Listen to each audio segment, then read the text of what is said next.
അപ്പോൾ മുഹമ്മദ് അലി ശിഹാബ് തങ്ങൾക്ക് ശേഷം മുസ്ലിം ലീഗിലെ മൗദൂദിയുടെ ആശയങ്ങൾ പിടിമുറുക്കിയിരിക്കുന്നു.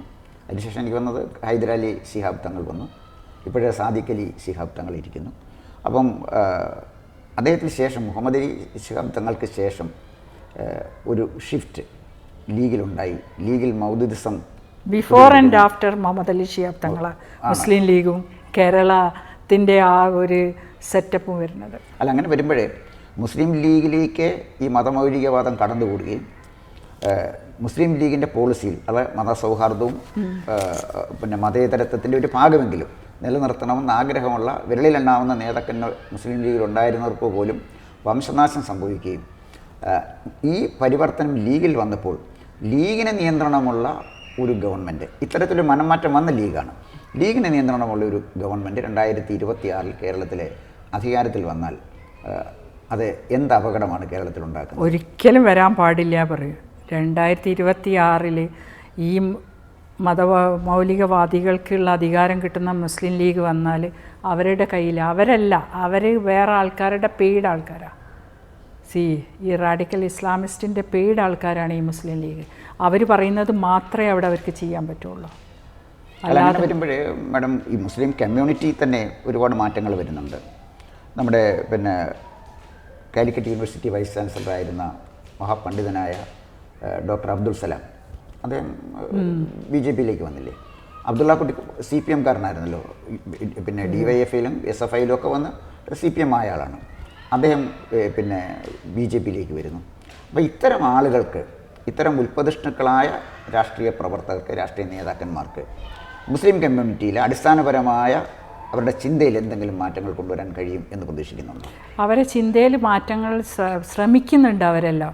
അവരെല്ലാം പേഴ്സണലി അറിയണോണ്ട് അവർക്കെല്ലാം അതിനുള്ള ശ്രമം നടക്കുന്നുണ്ടെങ്കിലും ഇത്രയും ശക്തരായിട്ടുള്ളൊരു ടീമായിപ്പോയി ഈ ഭാഗത്തുള്ളത്. അപ്പോൾ ഇവിടെ നോർത്തിലൊക്കെ സംഭവിച്ച പോലെ തന്നെ ഇത് കപടമുഖമാണ് കോൺഗ്രസിൻ്റെയും മുസ്ലിം ലീഗിൻ്റെയും എന്നുള്ളത്. നെഹ്റു കുടുംബത്തിനെ പോലും എന്താണിത് തുറന്ന് കാണിക്കാൻ BJP സർക്കാരിന് പറ്റി. പ്രത്യേകിച്ചും നരേന്ദ്രമോദി എന്നൊരു പ്രധാനമന്ത്രി ഇന്ത്യക്ക് ഉണ്ടായിരുന്നില്ലെങ്കിൽ ഇന്ത്യ മുഴുവൻ ഇരുന്നിരിക്കും സ്ഥിതി.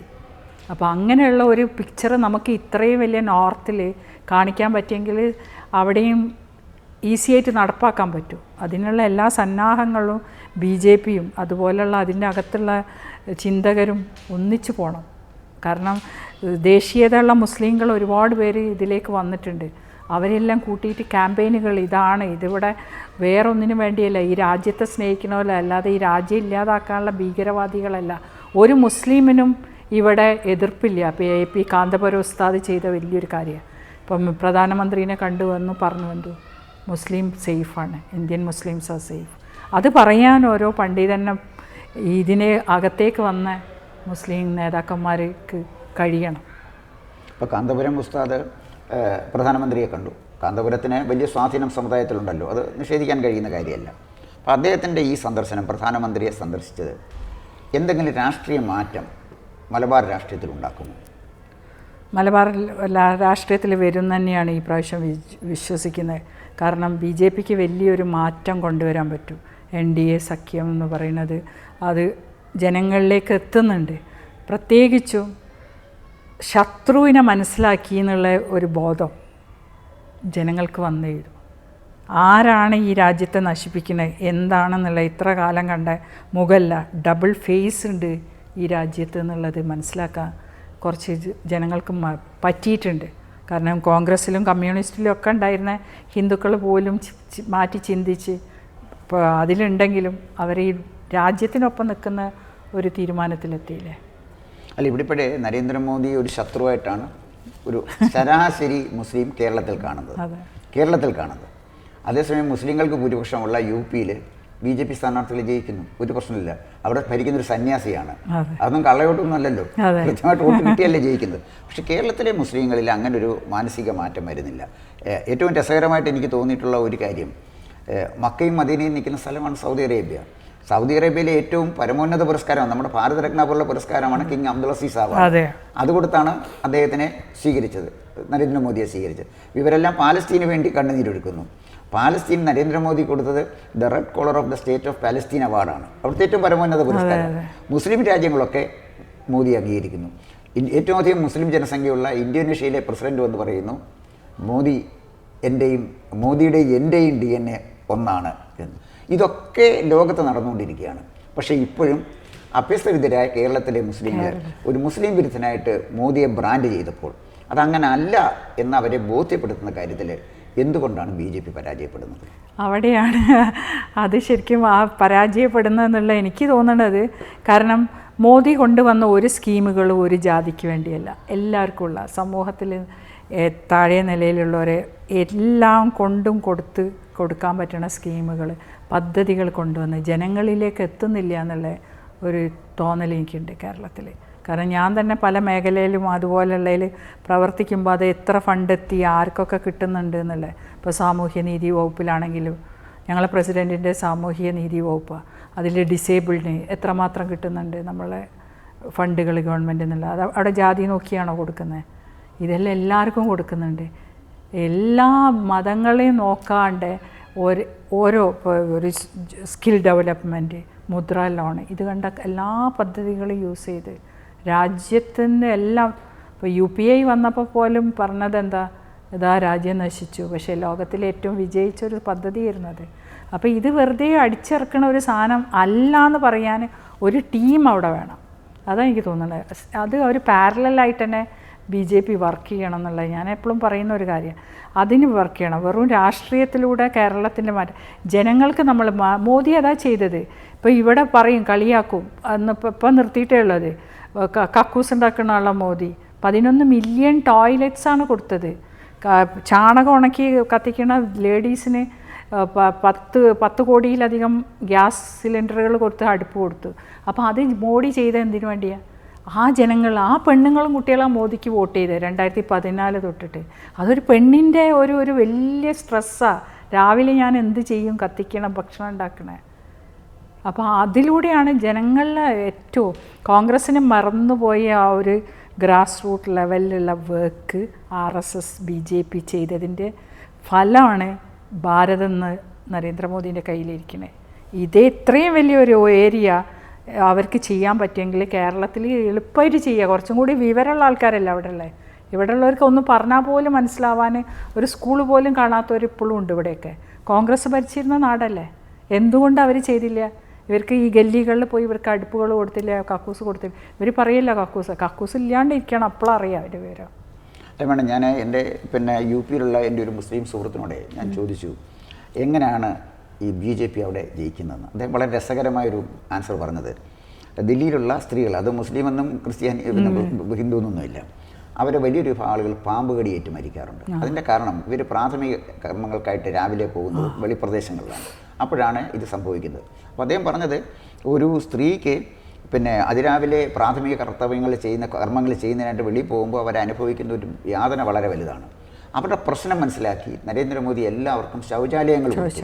അപ്പോൾ ഈ ശൗചാലയം കിട്ടിയ സ്ത്രീകൾ, അത് സ്ത്രീയാണ്, മുസ്ലിം എന്നും ഹിന്ദു എന്നും സ്ത്രീയുടെ പ്രശ്നം, അവരുടെ കുട്ടികൾ. അതുപോലെ തന്നെ ഗ്യാസ് കണക്ഷൻ കൊടുത്തു. അപ്പോൾ ഈ ചാണക വരളി കത്തിച്ച് നിന്നിച്ച അപ്പം അവർക്ക് ഈ ഡൽഹിയിൽ വരെ ഉണ്ടായിരുന്നു അങ്ങനെ. അല്ല, അവർക്കൊക്കെ നെഹ്റു തൊട്ടിട്ട് ഭരിച്ച സ്ഥലമാണ്. അതെ, അല്ല ഇത് ഞാൻ ചോദിച്ചത്, അത് UPയിലെ നിരക്ഷരരായ മുസ്ലിം സ്ത്രീകൾ അടക്കമുള്ള ആളുകളെ അത് ബോധ്യപ്പെടുത്താൻ UPയിലെ BJPക്ക് കഴിഞ്ഞു. ഗവൺമെൻറ്റിന് മാത്രമല്ല, ഗവൺമെൻറ് ചെയ്ത പ്രോഗ്രാം ജനങ്ങളിലേക്ക് കൊണ്ടെത്തിക്കേണ്ടത് പാർട്ടിയാണ്. പക്ഷേ കേരളത്തിൽ ശക്തമായൊരു മധ്യവർഗമുണ്ട്. മോദി ചെയ്ത ഒരുപാട് കാര്യങ്ങൾ മധ്യവർഗത്തിന് അനുകൂലമാണ്. അത് മുദ്ര ലോൺ ആയാലും ശരി, സ്റ്റാൻഡപ്പ് ഇന്ത്യ ആയാലും ശരി, മേക്ക് ഇൻ ഇന്ത്യ ആയാലും ശരി, ഈ ഒരുപാട് സ്കീംസ് അദ്ദേഹം കൊണ്ടുവന്നു. അപ്പോൾ കർഷകർക്ക് പെൻഷൻ കൊടുക്കുന്നത് ജാതി നോക്കിയാണ് പെൻഷൻ കൊടുക്കുന്നത്, മുദ്രാ ലോൺ കൊടുക്കുന്നത് ജാതി നോക്കിയല്ലല്ലോ. പക്ഷേ അദ്ദേഹം ചെയ്ത ആയുഷ്മാൻ ഭാരത്, ഇങ്ങനെ ഇത്ര സ്കീംസാണ് കൊണ്ടുവന്നത്.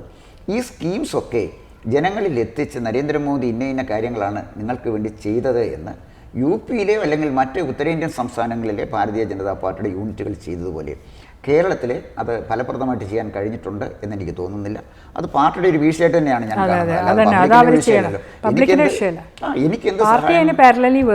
മേഡം, എനിക്ക് എന്ത് സഹായം കേന്ദ്ര ഗവൺമെൻറ്റിന് ചെയ്തു എന്നത് ഞാൻ പത്രം വായിച്ചറിയാം, അത് വേറെ കാര്യം. പക്ഷേ എന്നെ ധരിപ്പിക്കാനുള്ള ഒരു ഉത്തരവാദിത്വം ആ പാർട്ടി അത് വളരെ ഫലപ്രദമായിട്ട് മാർക്സിസ്റ്റ് പാർട്ടി ചെയ്യുന്നുണ്ട്, അവരുടെ കേഡർ ചെയ്യുന്നുണ്ട്. അതുകൊണ്ടാണ് അവർ പിടിച്ചു നിൽക്കുന്നത്. പക്ഷേ എന്തുകൊണ്ട് ഇത് ചെയ്യുന്നില്ല? ഇപ്പോൾ ഉദാഹരണത്തിന് മാഡം തന്നെ കോഴിക്കോട്ടുള്ള ഒരു യാഥാസ്ഥിതിക മുസ്ലിം കുടുംബത്തിൽ ജനിച്ചു വളർന്ന ആളാണ്. പിന്നെ സ്പിരിച്വൽ സയൻസിൽ അല്ലേ ഡോക്ടറേറ്റ് നേടിയ ആളാണ്. കോർപ്പറേറ്റ് രംഗത്ത് പ്രവർത്തിച്ച ഒരാളാണ്. മാഡം പ്രതികരിക്കുന്നത് RPI അല്ലേ? അതെ. പക്ഷേ നിങ്ങളുടെ പാർട്ടിക്ക് കേരളത്തിൽ NDAയിൽ ഒരു പ്ലേസ് ഉണ്ടോ? ഇല്ല, ഞങ്ങൾക്ക് തന്നിട്ടില്ല അവർ. അതെന്താ തരാത്തത്? അതാണ് അങ്ങനെ നമ്മൾ വർക്ക് ചെയ്യണുള്ളതുകൊണ്ടായിരിക്കും, എനിക്കറിയില്ല.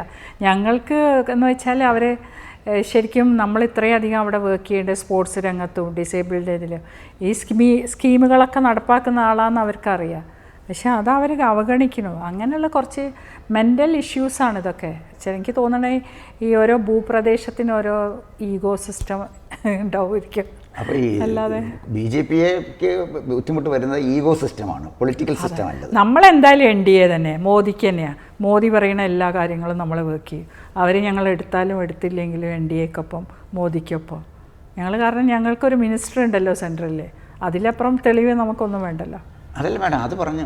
അത് പിന്നെ RPIയുടെ റിപ്പബ്ലിക്കൻ പാർട്ടി ഓഫ് ഇന്ത്യയുടെ ഒരു സ്റ്റാൻഡ്. ഞാൻ അതല്ല മാത്രമല്ല, 1967 ശേഷം കേരള രാഷ്ട്രീയത്തിൽ മുന്നണി രാഷ്ട്രീയം ഉണ്ടാക്കി അധികാരത്തിൽ വരാൻ കഴിയൂ. ഇനി എത്ര ശ്രമിച്ചാലും അത്രേ പറ്റുള്ളൂ. അത് CPMോ കോൺഗ്രസോ ഒറ്റയ്ക്ക് മത്സരിച്ചാൽ പിടിക്കാൻ പറ്റില്ല. അവിടെ വരുമ്പോൾ BJP ഫലപ്രദമായ ഒരു മുന്നണി ഉണ്ടാക്കുകയാണ് ചെയ്യേണ്ടത്.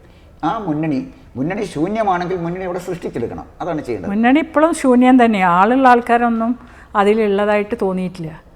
അത്ര NDA അലയൻസ് പറയുമ്പോൾ സമൂഹത്തിന് എന്തെങ്കിലും ചെയ്യണമുണ്ട്. വെറും ഇൻക്ലാബ് വിളിക്കുന്നത് മാത്രമല്ലല്ലോ ഒരു പൊളിറ്റീഷ്യൻ്റെ പണി. താഴെ നിലയിൽ വന്ന് വർക്ക് ചെയ്യണ ആരാന്നുള്ള അവരെ ഐഡൻറ്റിഫൈ ചെയ്യാത്ത എന്തുകൊണ്ട് ഈ ആൾക്കാരെന്നുള്ളതാണ് ഏറ്റവും വലിയ ചോദ്യം. അതവർ മനസ്സിലാക്കുന്നില്ല. എത്ര പറഞ്ഞു കൊടുക്കുമ്പോൾ അത് നമ്മൾ പറയുമ്പോൾ അവരത് കേൾക്കാത്ത പോലെ നിൽക്കുന്നതാണ്. ഇനിയിപ്പോൾ അത് എന്തിൻ്റെയോ അജണ്ട ഭാഗമാണോ ഒന്നും പറയാനാവില്ല. പക്ഷേ നമ്മൾ ചെയ്യണ ഇപ്പോൾ ഒരു നശാമുക്ത് ഭാരതം ആരൊക്കെ ചെയ്തിട്ടുണ്ട് സർ? കേരളത്തിൽ 1000 സ്കൂളുകളാണ് ഞാൻ ചെയ്തത്. എൻ്റെ NGO TMTC സ്പോർട്സ് ഫൗണ്ടേഷൻ. കുട്ടികളെ സ്പോർട്സിലൂടെ ആൻറ്റി ഡ്രഗ് ക്യാമ്പയിൻ, സ്പോർട്സിലേക്ക് വോളിബോൾ ടീമിനെ ക്രിയേറ്റ് ചെയ്ത സ്കൂളിൽ നമ്മളത് ട്രെയിനിങ് കൊടുക്കുക. നമ്മൾ NGOൻ്റെ അകത്തുനിന്ന് ഡയറക്ടേഴ്സിൻ്റെ കയ്യിൽ നിന്ന് പൈസ എടുത്താൽ ചെയ്ത്. നശാമുക്ത് ഭാരതത്തിൻ്റെ അണ്ടറിൽ വരും, ഗവൺമെൻറ് അത് പേ ചെയ്യും എന്നെങ്കിലും. പക്ഷേ അത് കിട്ടിയിട്ടല്ല ചെയ്യണേ. ഇതൊക്കെ ആരെങ്കിലും ചെയ്തിട്ടുണ്ട് അവിടെ? അത് കാരണം നമ്മളെ മിനിസ്ട്രീൻ്റെ അണ്ടറിലുള്ള സ്കീം. അപ്പോൾ ഇത്തരം കാര്യങ്ങൾ ജനങ്ങൾക്ക് ചെയ്യാം. പ്രത്യേകിച്ച് ഒരു കേന്ദ്രമന്ത്രി റിപ്പബ്ലിക്കൻ പാർട്ടി ഓഫ് ഇന്ത്യക്കുണ്ട്. അല്ല, എൻ്റെ ഒരു ഞാൻ കൗതുകത്തോടെ കാണുന്ന ഒരു കാര്യം, ഇടതുപക്ഷത്തിൽ ആൻ്റണി രാജു ഒരു മന്ത്രിയായി. അദ്ദേഹം എങ്ങനെ മന്ത്രിയായി? അദ്ദേഹം അല്ലാതെ ആ പാർട്ടി വേറെ ഒരാളില്ല. ആൻ്റണി രാജു മാത്രമാണ്. അത് പിളരാനൊക്കത്തില്ല, കാരണം അദ്ദേഹം മാത്രമേ ഉള്ളൂ. ശശീന്ദ്രൻ അദ്ദേഹം വൃദ്ധനാണ്. എങ്കിലും അദ്ദേഹം വീണ്ടും വൃദ്ധനായിട്ടിരുന്ന അതിലും ജനത്തിനെ സേവിക്കാൻ അദ്ദേഹം സർവ്വതാ സന്നദ്ധനായിട്ട് നിൽക്കുകയാണ്. ആ ഒരു മനുഷ്യനെ അതിനകത്തുള്ളൂ. ഇങ്ങനെ അതാണ് ഞാൻ ഇടതുപക്ഷത്തിൻ്റെ കേരള കോൺഗ്രസ് ഉണ്ട്. ഒരാൾ മാത്രമുള്ള കേരള കോൺഗ്രസ്. ആ കേരള കോൺഗ്രസിൻ്റെ പേര് ഇനി ഞാൻ ഓർക്കുന്നില്ല. അത്രയും ഓർത്ത് വെക്കാനുള്ള ബുദ്ധി ഇല്ലാത്തതുകൊണ്ട് അത് ഓർക്കുന്നില്ല. കേരള കോൺഗ്രസിൻ്റെ പേര് കാണാൻ പറയാൻ പറ്റില്ല. അതേസമയം ഇനി UDF എടുക്കാം. UDFിലെ പിന്നെ CP ജോൺ CMB ഒരാളേ ഉള്ളൂ. പക്ഷേ CP ജോൺ എന്ന് പറഞ്ഞ ഒരാൾക്ക് കേരള രാഷ്ട്രീയത്തിൽ അതിൻ്റെതായ പ്രാധാന്യമുണ്ട്. അത് അവർ CPM എടുത്തു. ദേവരാജൻ ഫോർവേഡ് ബ്ലോക്ക് എന്ന് പറഞ്ഞൊരു പാർട്ടി കേരളത്തിൽ സജീവമല്ല. പക്ഷേ പിന്നെ ബംഗാളിലുണ്ടായിരുന്നു, അത് ഇല്ലാതായി. എങ്കിൽ പോലും അദ്ദേഹത്തിനെ അക്കോമഡേറ്റ് ചെയ്തു എന്നാണ് ഞാൻ ഈ പറയുന്നത്. ഒരു വ്യക്തിയെ പോലും അവരെ അക്കോമഡേറ്റ് ചെയ്യുന്നു. അത്ര ഒരു കൾച്ചർ UDFിലും LDFിലും ഉണ്ട്. പക്ഷേ ഈ NDAയിലേക്ക് വന്നു കഴിഞ്ഞാൽ, പണ്ട് അവിടെ കുറേ പാർട്ടി ഉണ്ടായിരുന്നു. PSP അത് ഇല്ലാതെ പോയ പാർട്ടി. ഇപ്പോൾ PSPയിൽ ആരെങ്കിലും ഉണ്ടോ എന്ന് എനിക്ക് അറിഞ്ഞുകൂടാ. പിന്നെ ഇപ്പോഴേ അത്യാവശ്യം ഒരു പാർട്ടി എന്ന് പറയാൻ പിന്നെ BDJS അല്ലാതെ വേറെ ഒരു പാർട്ടി അതിനകത്തില്ല. അപ്പം കേരള കോൺഗ്രസിൻ്റെ ഏതോ ഒരു ഭാഗമുണ്ട്. പക്ഷേ അതിനൊക്കെ എത്രമാത്രം സ്വാധീനമുണ്ടെന്ന് എനിക്ക് അറിഞ്ഞുകൂടാ. പക്ഷേ അഖിലേന്ത്യാ തലത്തിൽ നിൽക്കുന്ന അംബേദ്കർ സ്ഥാപിച്ച പാർട്ടിയാണ് RPI. അപ്പോൾ അത്തരം ഒരു പാർട്ടിയുടെ പ്രതിനിധി നിങ്ങൾക്ക് അവിടെ ഒരു മന്ത്രി ഉള്ളപ്പോൾ അത്തരം ഒരു പാർട്ടിയുടെ ഒരു അംഗത്തിന്, അതും ഒരു ന്യൂനപക്ഷ വിഭാഗത്തിൽ, പ്രത്യേകിച്ച് ഇസ്ലാം വിഭാഗത്തിൽ നിന്ന് വന്ന് സനാതന ധർമ്മത്തെക്കുറിച്ച് പഠിച്ച ആൾ, സനാതന ധർമ്മത്തിൻ്റെ സനാതന ധർമ്മ പരിഷത്ത് അതിൻ്റെ ഇൻ്റർനാഷണൽ പ്രസിഡൻ്റായിട്ടിരിക്കുന്ന ഒരാൾ, സ്പിരിച്വൽ സയൻസിൽ ഡോക്ടറേറ്റ് എടുത്ത ഒരാൾ, നിങ്ങൾ നയിക്കുന്ന ഒരു പാർട്ടി അല്ലെങ്കിൽ നിങ്ങൾ നേതൃത്വത്തിൽ നിൽക്കുന്ന പാർട്ടിയെ ഇന്ത്യയിൽ എടുക്കാത്തത് എന്താണെന്ന് എനിക്ക് മനസ്സിലാകുന്നില്ല. ഡോക്ടർ അബ്ദുൽ സലാമിനെ പോലെ ഒരാൾ, അദ്ദേഹം വൈസ് ചാൻസലറായിരുന്നു, മഹാപണ്ഡിതനാണ്. അദ്ദേഹത്തെ പോലെ ഒരാളിനെ പ്രൊജക്റ്റ് ചെയ്ത് കാണിക്കാത്തത് എന്താണെന്ന് എനിക്ക് മനസ്സിലാകുന്നില്ല.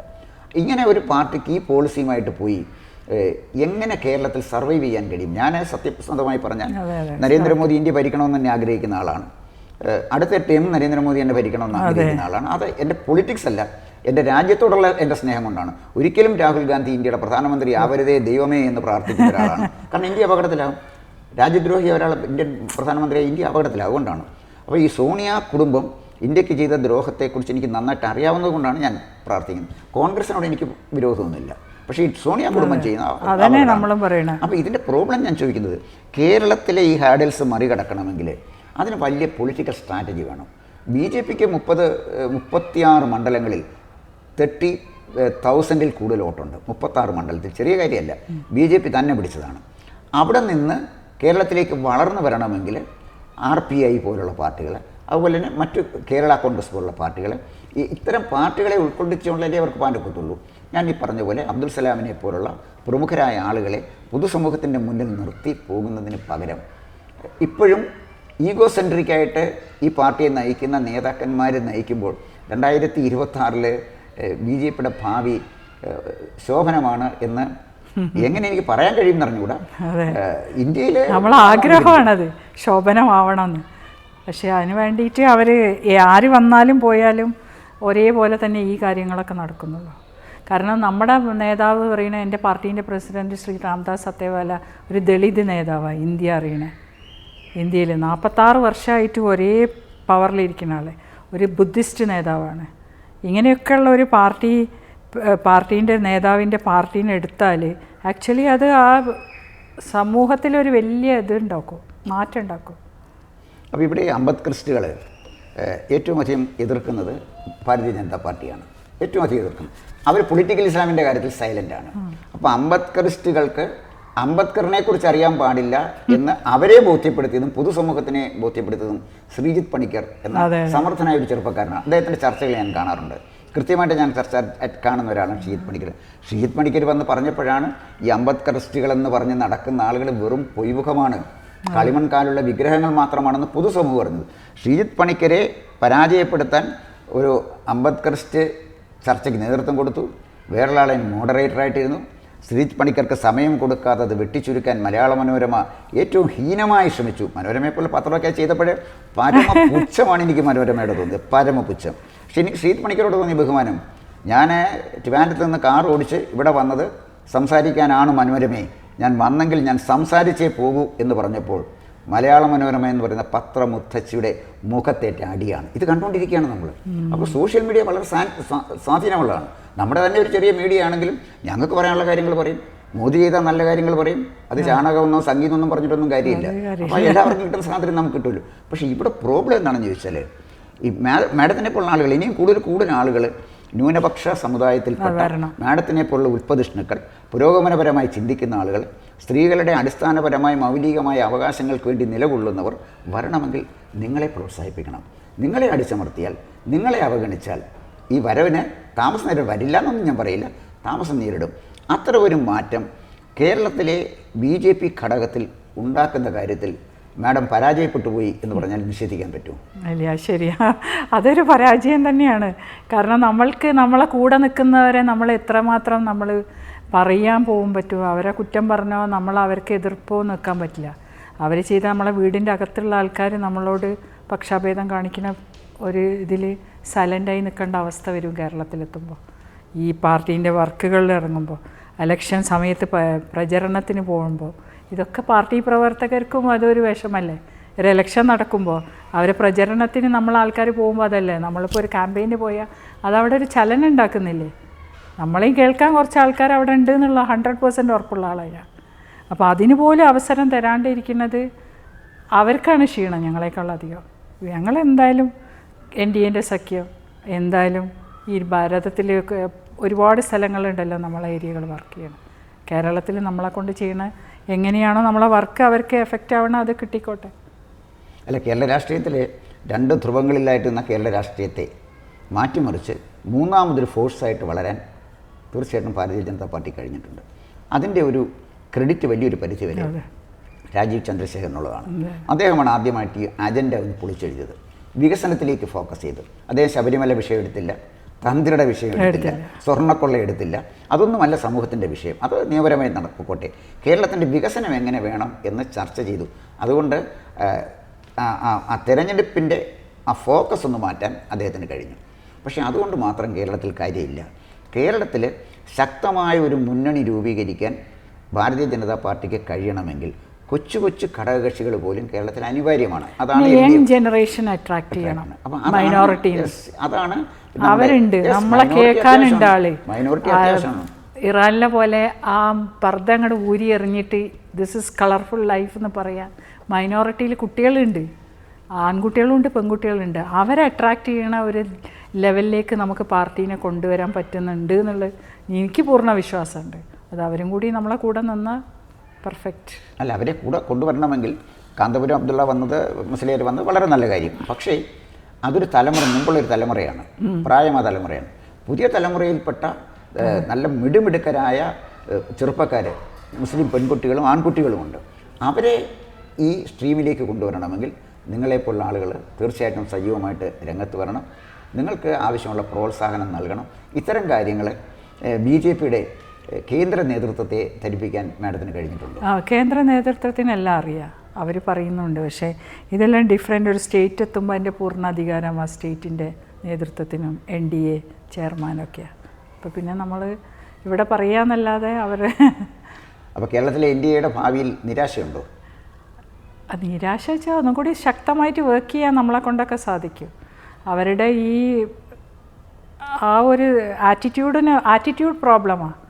അതൊക്കെ മാറ്റണം നമ്മൾ വിജയിക്കണമെങ്കിൽ. ആറ്റിറ്റ്യൂഡൊക്കെ നമ്മൾക്ക് വിജയത്തിന് വേണ്ടിയിട്ട് നമ്മൾ ശക്തമായി വർക്ക് ചെയ്യണം. കൂടെ കൂട്ടേണ്ടവരെ കൂട്ടിയിട്ട് വർക്ക് ചെയ്യണം എന്നൊക്കെയുള്ള പോളിസി കൊണ്ടുവരണം. പഴഞ്ചൻ രാഷ്ട്രീയവും ഈഗോ ഒന്നും നടന്നാലും ഒന്നും നടക്കാൻ പോകുന്നില്ല. പണ്ടിരുന്ന പോലെ തന്നെ ഇരിക്കേണ്ടി വരും, ഒരു സംശയമില്ല. അപ്പോൾ മുസ്ലിം സമുദായത്തിലെ അഭ്യസ്തവിദ്യരായ ചെറുപ്പക്കാരെ പാർട്ടിയുടെ മെയിൻ സ്ട്രീമിലേക്ക് കൊണ്ടുവരാൻ കഴിയണം. അവരെ ആകർഷിക്കത്തക്ക വിധത്തിലുള്ള മുദ്രാവാക്യങ്ങൾ മുന്നോട്ട് വെക്കാൻ കഴിയണം. അത്തരത്തിൽ എന്തെങ്കിലും പ്രവർത്തനങ്ങൾ ഏറ്റെടുത്ത് നടത്താൻ റിപ്പബ്ലിക്കൻ പാർട്ടി ഓഫ് ഇന്ത്യക്ക് പരിപാടിയുണ്ടോ? അതന്നെ നമ്മളെ റിപ്പബ്ലിക്കൻ പാർട്ടി ഓഫ് ഇന്ത്യൻ്റെ എൻ്റെ ലക്ഷ്യം അതന്നെയാണ്. റിപ്പബ്ലിക്കൻ പാർട്ടി ഓഫ് ഇന്ത്യ അതുപോലെ തന്നെ. കാരണം വിദ്യാഭ്യാസം എന്നുള്ളത് ഒരാൾക്ക് വേണ്ടി നിഷേധിക്കപ്പെട്ട കാലഘട്ടത്തിൽ നിന്ന് ഇത്രയും എത്തിയിട്ടും പൂർണ്ണ അധികാരത്തോടെ പോകാൻ പറ്റാത്ത ഒരു ജനറേഷൻ ഇപ്പോഴും അവിടെ ഉണ്ട്. ഇപ്പോൾ ആ കോളേജിൽ പോയാൽ തട്ടിടണം, അതുകൊണ്ട് അവിടെ പഠിക്കുന്നില്ല. ആ കോളേജിൻ്റെ സ്റ്റാറ്റസ് നോക്കുന്ന ഒരു സ്റ്റേജിലേക്ക് വീണ്ടും നമ്മൾ പിന്നോട്ട് മാറിയ സ്ഥലത്ത് ധൈര്യമായി ഇറങ്ങാൻ ലീഡർഷിപ്പാണ് എപ്പോഴും കാര്യം.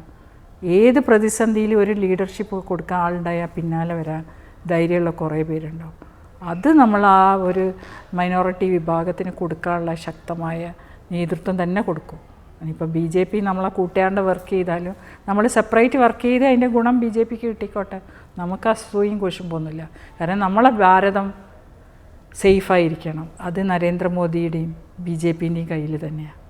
ഇത്ര കാലം കണ്ട ഭാരതമല്ലല്ലോ നമ്മൾ കാണണേ. ഇവരൊക്കെ എന്തൊക്കെ എഴുതിയാലും എന്ത് തെറി വിളിച്ചാലും അതൊന്നും നമുക്ക് യേശൂല. കാരണം നമ്മളെ രാജ്യത്തെ അത്ര ഭംഗിയിൽ കണ്ടു ഒരു രാജ്യം എന്നുള്ളത്. അപ്പം അതിനു വേണ്ടി എന്തായാലും വർക്ക് ചെയ്യുക എന്നുള്ളതാണ്. അപ്പോൾ കേരളത്തിലെ BJP എത്രയൊക്കെ അവഗണന കാണിച്ചാലും മോദിയുടെ സങ്കല്പത്തിൽ ഈ ഭാരതത്തെ എത്തിക്കുന്ന കാര്യത്തിൽ ഇവിടെ അംഗീകരിച്ചാലും ശരി, അംഗീകരിച്ചില്ലെങ്കിലും ശരി, റിപ്പബ്ലിക്കൻ പാർട്ടി ഓഫ് ഇന്ത്യയുടെ കേരളത്തിലെ പ്രവർത്തകർ ഇന്ത്യയോടൊപ്പം നിന്ന് സഹായിക്കും. അവഗണന തുടരട്ടെ. പക്ഷേ എന്തായാലും ശരി, മോദി ആഗ്രഹിക്കുന്നൊരു ഇന്ത്യ യാഥാർത്ഥ്യമാകണമെങ്കിൽ മോദി ആഗ്രഹിക്കുന്ന ഒരു കേരളവും ഉണ്ടാകണം, ഇന്ത്യയുടെ ഭാഗമാണ്. അതിന് RPIയുടെ പൂർണ്ണ പിന്തുണയുണ്ട് എന്നാണ് മാഡം പറഞ്ഞത് മനസ്സിലാക്കുന്നത്. എന്തായാലും ശരി, സനാതന ധർമ്മ പരിഷത്തിൻ്റെ ഇൻ്റർനാഷണൽ പ്രസിഡൻ്റായ ഒരു മുസ്ലിം വനിതയായിട്ട് മാഡത്തിനെ കാണാൻ കഴിഞ്ഞതിൽ എനിക്ക് അത്ഭുതമുണ്ട്. ദില്ലിയിൽ എത്തിയപ്പോഴാണ് ഞാൻ മാഡത്തിനെ കുറിച്ച് അറിഞ്ഞതും ഇവിടുത്തെ പ്രവർത്തന മേഖലയെക്കുറിച്ച് ഞാൻ TV യിൽ കണ്ടിട്ടുണ്ട്, വാർത്തകളിൽ വായിച്ചിട്ടുണ്ട്. നേരിട്ട് കാണാൻ കഴിഞ്ഞതിൽ സന്തോഷമുണ്ട്. ഭാരതം വളരാനും വികസിക്കുവാനും നരേന്ദ്രമോദിയുടെ കരങ്ങൾക്ക് ശക്തി പകരാനും നമ്മുടെ രാജ്യം ലോകത്തിലെ ഒന്നാമത്തെ രാജ്യമായി, വികസിത രാജ്യമായി മാറാനുള്ള മോദിജിയുടെ ശ്രമങ്ങൾക്ക് കരുത്ത് പകരാനും RPIക്ക് കഴിയട്ടെ എന്ന് ആശംസിക്കുന്നു.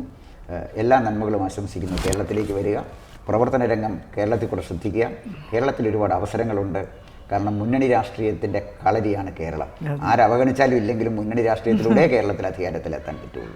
തീർച്ചയായിട്ടും RPIക്ക് കേരളത്തിലൊരു ഭാവിയുണ്ട് എന്ന് കരുതുന്ന ഒരു രാഷ്ട്രീയ നിരീക്ഷകനാണ് ഞാൻ. എല്ലാ ഭാവുകങ്ങളും ആശംസിക്കുന്നു. തിരക്കിനിടയിൽ ജനഭൂമിക്ക് ഒരു അഭിമുഖം തന്നതിൽ എനിക്ക് വളരെ സന്തോഷമുണ്ട്. നമസ്കാരം. നമസ്കാരം. കൂടുതൽ വാർത്തകളും വിശേഷങ്ങളും നേരിട്ട് ലഭിക്കാൻ ജനങ്ങളിൽ നിന്ന് ജനങ്ങളിലേക്ക് ജനഭൂമി ന്യൂസ് സബ്സ്ക്രൈബ് ചെയ്യൂ. ബെൽ ബട്ടൺ അമർത്താനും മറക്കരുത്.